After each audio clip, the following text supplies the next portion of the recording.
Hello everyone, and welcome to the Save Point. Save Point is a podcast that wants to bring Bible-based reviews on video games. We will be judging on two main criteria, the quality of the game and the contents of the game. Both will be scored on a scale of 1 to 5.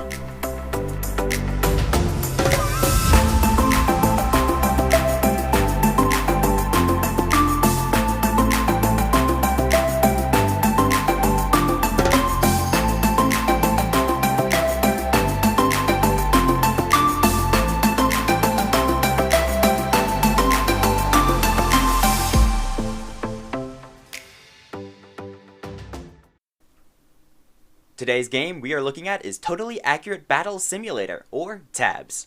TABS is a battle simulator, which means you place down units and they fight in, well, a battle. You have no interaction with units after the battle starts. The thing that puts TABS apart from other battle sims, like Ultimate Epic Battle Simulator, is the fact that the outcome is randomized. The outcome is determined by the individual AI in the troops rather than a computer outcome. It is possible for a peasant to take down an ice giant, but it is extremely unlikely. The most appealing part of TABS is the ragdoll physics. That's right, every troop is a ragdoll. If you are unfamiliar with what ragdoll physics are, I'll explain. Ragdoll physics are where an object acts like it's made of rags, hence the name. When the object is killed or knocked out, they slump over like they have no bones. This can create some very chaotic and messy battles. In TABS, there are 14 different factions. Factions are different categories of units. There are 10 default factions, and then there are 4 extra unlockable factions. The factions range through time, from cavemen to the Wild West. It covers not only history, but the unlockable factions include Fantasy Evil, Fantasy Good, Legacy, and Secret. Legacy is a callback to some of the units that were in the game earlier, but aren't in-game proper anymore, and they must be unlocked. There are little Easter eggs hidden around the map, and when you find one, a unit is unlocked. The most expensive units in the game are both in the Legacy faction, the Super Peasant and the Dark Peasant.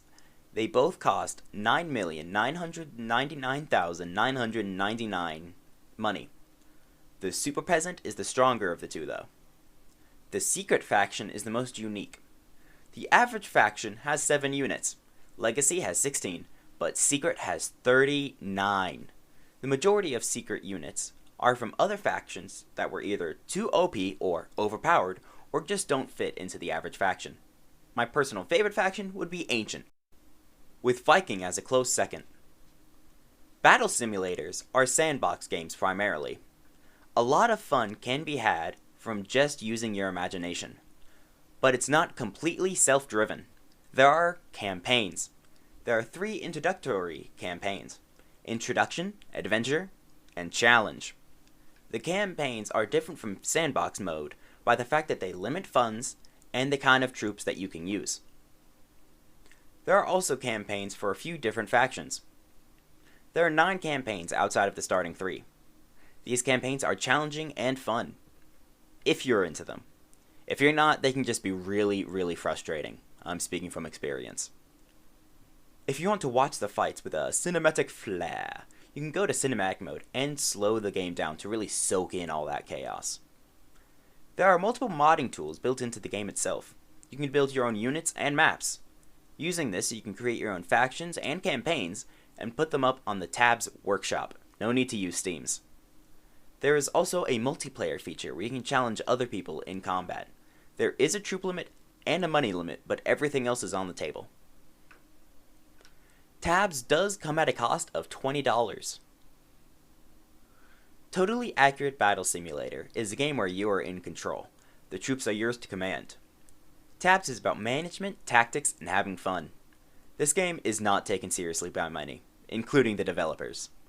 The ragdoll physics and the random outcomes will keep you laughing and engaged for hours.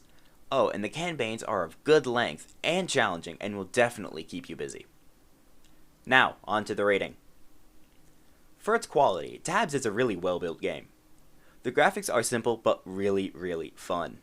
The creative tools are simple and easy to use. For the cons, the style can be off-putting to some people. And because of how the units are animated and controlled, it makes it very hard to have a lot of units in one battle. Therefore, the system requirements can be quite big. Overall, for its quality, I give it a 4 out of 5. For its content, Tabs is a game where creativity shines. Unique strategies and custom units thrive in it. There is a fair amount of content in the game itself, and you can always make your own or just borrow someone else's. For its cons, the main object is still killing. No matter how cartoony it is, the fighting is the main object.